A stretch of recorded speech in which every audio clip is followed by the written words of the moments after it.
꿈이 있습니까?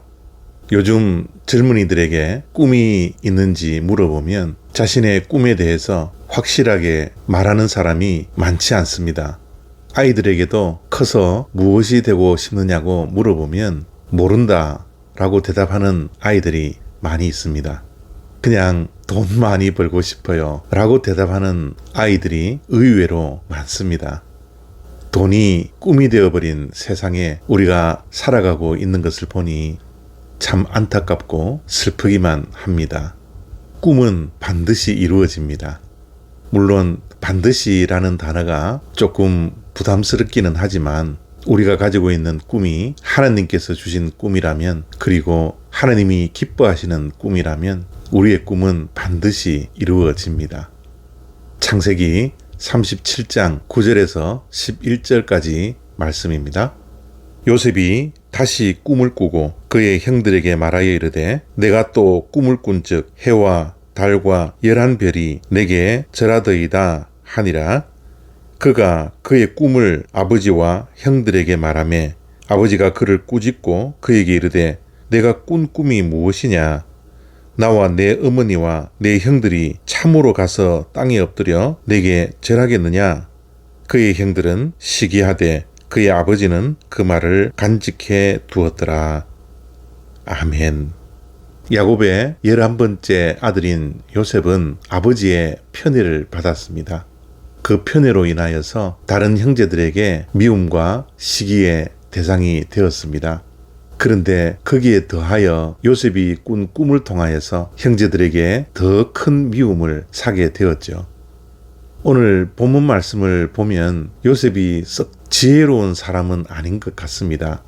17살 정도 되면 철이 들만도 한데 철없는 모습을 요셉은 보입니다. 형들이 잘못한 것을 아버지에게 고자질하는 요셉이었고, 자신이 꾸었던 꿈을 지혜롭지 못하게 아버지와 형제들에게 경솔하게 말함으로 더욱더 많은 미움과 시기를 받게 되었죠. 그럼에도 불구하고 요셉의 위대한 점은 그가 꿈꾸는 자였다라는 것입니다. 요셉은 꿈이 있었습니다. 그 꿈을 향하여 한 걸음씩 한 걸음씩 걸어갔던 꿈꾸는 자였습니다. 그런 이 꿈 때문에 형제들의 시기와 미움을 받아서 노예로 팔리는 있을 수 없는 일이 발생합니다. 그리고 노예로 팔리고 난 후에 그의 인생도 우여곡절이 많았죠. 억울하게 감옥살이도 해야 했습니다. 그런데 이러한 파란만장한 인생을 살 수밖에 없었던 요셉은 오뚜기처럼 일어납니다. 넘어지고 쓰러지고 일어날 힘조차 없는 상황이라 할지라도 요셉은 오뚜기처럼 일어나는 오뚜기 인생이었죠. 그러한 인생을 살 수 있었던 것은 바로 요셉이 꿈꾸는 자였기 때문입니다. 우리의 인생의 걸음걸이도 마찬가지입니다. 우리도 넘어질 때가 있고 쓰러질 때가 있습니다. 일어날 용기조차 없을 때도 많이 있죠. 때로는 자신의 무능함 때문에 낙심하고 좌절할 때가 얼마나 많이 있습니까? 결코 헤어나올 수 없는 웅덩이에 빠져 허우적거리며 살 때도 우리의 인생 가운데 많이 있습니다. 우리의 삶 가운데 형통한 삶이 아니라 불통한 삶을 겪으며 마음 아파하시는 분들이 혹시 계시지 않습니까? 열심히 살아도 눈에 보이지 않는 장애물과 담벼락 앞에서 한숨만 쉬며 눈물을 흘리며 살아가고 있는 분들 혹시 계시지 않습니까? 이럴 때 오뚜기처럼 일어나기 위해서는 우리 또한 요셉처럼 꿈을 가진 자가 되어야 합니다.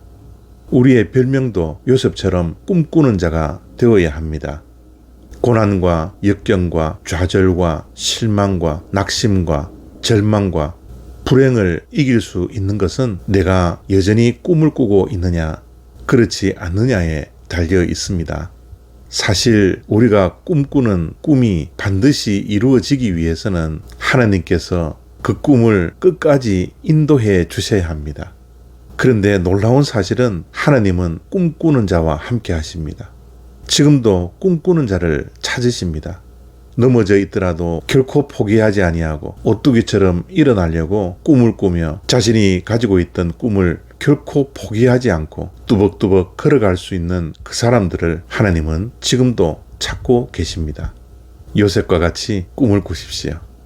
때로는 그 꿈으로 인하여 미움을 사기도 하고 억울한 일을 당한다 할지라도 우리가 결코 포기할 수 없는 것은 바로 꿈입니다.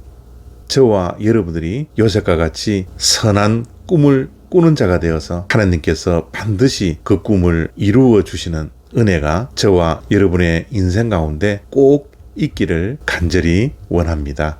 감사합니다.